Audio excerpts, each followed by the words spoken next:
வணக்கம். இன்றைக்கி நம்ம ஒரு அமானுஷ்யமான பேய் கதையை தான் பார்க்க போகிறோம். வீடியோக்குள்ளே போகிறதுக்கு முன்னாடி உங்களுக்கு எப்பயாச்சும் இந்த மாதிரி நடந்திருக்கா? நீங்கள் பாட்டு உங்கள் வேலையை செஞ்சிட்ருக்கும்போது, நீங்கள் பாட்டு உங்கள் கவனத்தில் இருக்கும்போது யாரோ நம்மளை தொட்டு கூப்பிட்ற மாதிரி, யாரோ நம்மள்கிட்ட பேசுகிற மாதிரி, இல்லை அவர் பேர் சொல்லி யாராச்சும் கூப்பிட்ற மாதிரி உங்களுக்கு ஆயிருக்கா? ஆயிருந்தா கமெண்ட் செக்ஷனில் என்னாச்சுன்னு சொல்லுங்கள். வாங்க வீடியோக்குள்ளே போகலாம்.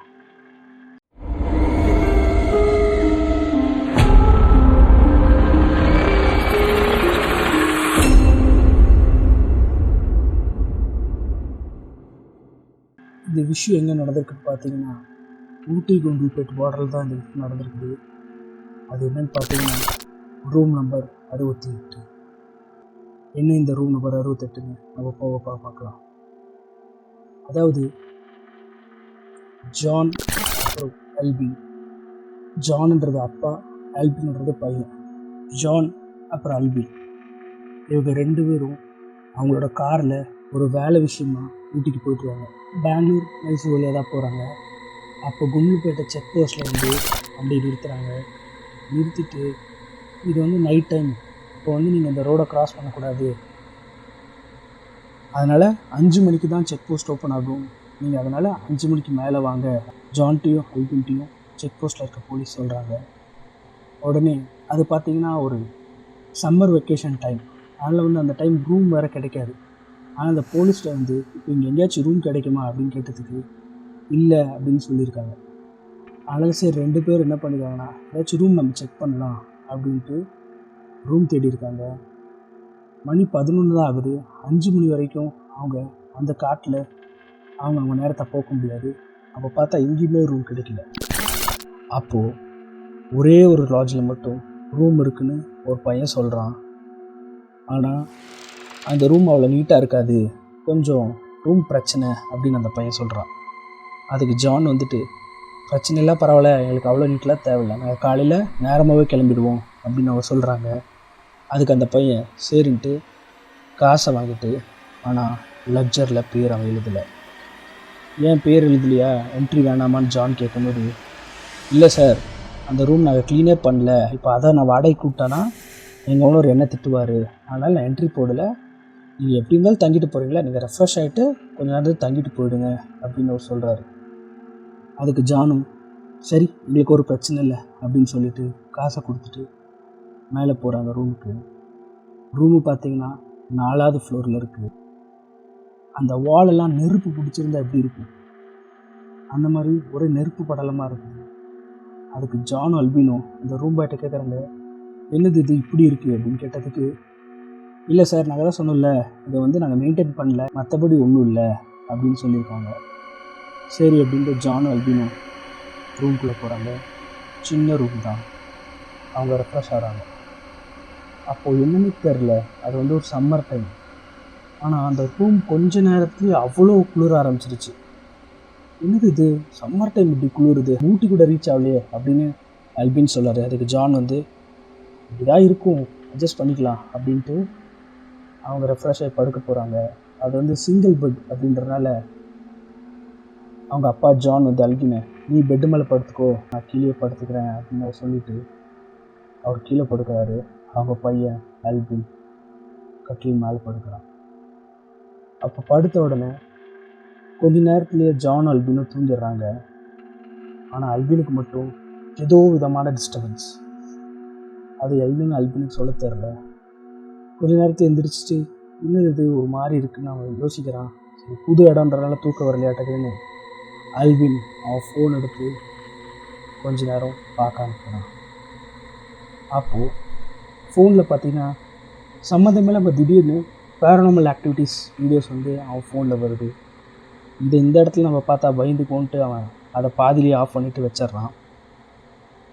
அப்புறம் கொஞ்ச நேரம் ஆன உடனே பாத்ரூம்குள்ளேருந்து ஏதோ நகை கீற சவுண்டு வந்து அவனுக்கு கேட்குது. நம்ம கற்பனையாக இருக்கும் அப்படின்னு நினச்சிட்டு அவன் மறுபடியும் தூங்க ட்ரை பண்ணுறான். அதுக்கப்புறம் கொஞ்ச நேரம் ஆக ஆக அந்த சத்தம் வந்து ஜோராகவே ஆகுது. உடனே ஆல்பின் பயந்து போய் அவங்க அப்பாவை எழுப்பலான்னு பார்க்குறான். பட் எங்கே எழுப்புனா அவங்க அப்பா அவனை திட்டுவாரன்னு பயந்துட்டு அவன் அதே யோசனையிலே உட்காந்துருக்கான். அதுக்கப்புறம் இன்னும் கொஞ்ச நேரம் ஆன உடனே யாரோ ஒரு பொண்ணு அழுகிற மாதிரி அவனுக்கு சத்தம் கேட்குது.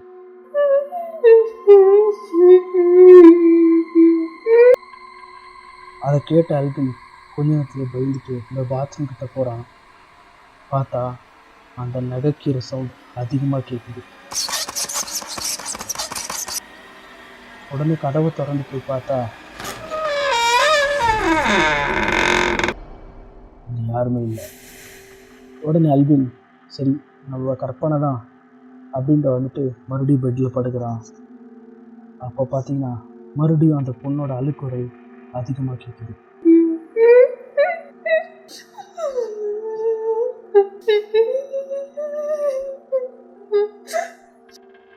அதை கேட்டு பயந்து போன ஆல்பின் கண்ணை இறுக்கமாக முடிக்கிறான். சரி இதுக்கு மேலே நம்மளால் முடியாதுன்ட்டு அவங்க அப்பாவை ஜான் எழுப்புறான்.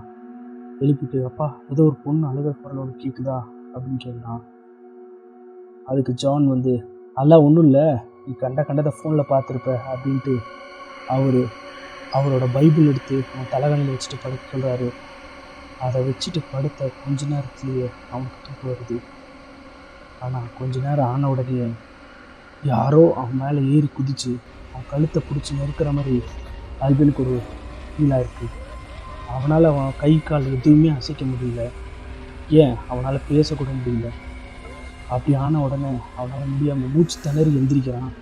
எந்திரிச்சு பயந்து போய் அவன் இருத்து அவங்க அப்பாவை எழுப்புறான். எனக்கு இந்த இடம் ரொம்ப பயமாக இருக்குது, நம்ம இப்போயே வெளியே போயிடலாம், நம்ம கார்லேயே கூட உட்காந்துலாம், எனக்கு பிரச்சனை இல்லை, வாங்க போகலான்னு அவங்க அப்பா எழுப்புறான். அவங்க அப்பாவும் சரி அவ்வளோ பயப்படுறான், இதுக்கு மேலே இங்கே இருக்க முடியாது அப்படின்ட்டு அவங்க பொருளெல்லாம் எடுக்கிறாங்க. அப்போது அவங்க அப்பா வந்து ஏதாச்சும் திங்ஸ் எடுத்து நம்ம வச்சுட்டோமான்ட்டு எல்லாம் செக் பண்ணிட்டு இருக்கும்போது அவங்க அப்பா வந்து அந்த பெட்டு கீழே பர்ஸை வச்சுருந்தார். அதை எடுத்து செக் பண்ணலாம் வேறு ஏதாச்சும் இருக்கான்னு பெட்டை தூக்கி பார்த்தா ஆல்பின் படுத்துட்டு இருந்த பெட்டு கீழே சிவப்பா இந்த வெள்ளை பெட்டு கும்புறான் பின்னாடி ரத்தம் படிஞ்சு காஞ்ச எப்படி இருக்கும் அந்த மாதிரி இருக்குது. அதை பார்த்த ஜான் ரொம்ப பயந்துட்டு இவன் சொல்கிறது நிஜந்தா போல் இருக்குன்ட்டு உடனே அவசரமாக அந்த ரூமை செக் அவுட் பண்ணிட்டு கீழே வராங்க. வந்து அந்த ரூம் கொடுத்த ரூம் பாய்கிட்ட போயிட்டு அவங்க அப்பா ஜான் நாங்கள் கிளம்புறோம் அப்படின்னு சொல்கிறாரு. அதுக்கு அந்த ரூம் பாயும் சகஜமாக போயிட்டு வாங்கண்ணா அப்படின்னு சொல்கிறான். அப்போது ஜான் வந்து அந்த ரூம் பாய் பக்கத்தில் கூப்பிட்டு கேட்குறாரு, அந்த ரூமில் என்னதான் ஆயிருக்கு எனக்கு சொல்லு அப்படின்னு சொல்கிறாரு.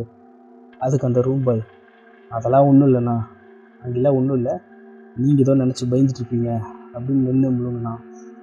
அதை கேட்ட ஜான் இவன்கிட்ட பேசி பிரயோஜனம் இல்லை அப்படின்ட்டு கிளம்புறாரு. கிளம்பி போயிட்டு அவங்க கார்லேயே அந்த இரவு கடந்துருது. காலைல 5 மணி ஆனோடனே செக் போஸ்ட் ஓப்பன் ஆகுது.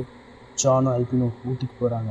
ஊட்டிக்கு போனால் அங்கே அவங்க அப்பா அந்த லாட்ஜை பற்றி நிறைய பேர்கிட்ட கேட்டு விசாரிக்கும்போது அங்கே என்ன தெரிய வந்துச்சுன்னா அந்த லாட்ஜில் ஒரு கொலை நடந்ததா, அதாவது அந்த லாட்ஜோட மேனேஜர் யாரையோ கூட்டிகிட்டு வந்து ஏதோ பண விஷயத்துக்கோசம் யாரையோ கொன்னதா ஒரு விஷயம் இருக்குது, அது போலீஸ் கேஸில் ஆச்சு, அதுக்கப்புறம் அதை அப்படியே பணத்தை கொடுத்து சரி பண்ணிட்டாங்க அப்படின்னு சொன்னாங்க. அதை கேட்ட ஜான் அதிர்ச்சியானார். ஆனால் அந்த கொலைக்கும் ஆல்பினுக்கான விஷயத்துக்கும் சம்மந்தம் இருக்குமான்னு தெரியல, மர்மமாக தான் இருக்குது. மற்றும் வேறோட கதையோட வந்து நீங்கள் சந்திக்கிறேன். நன்றி, வணக்கம்.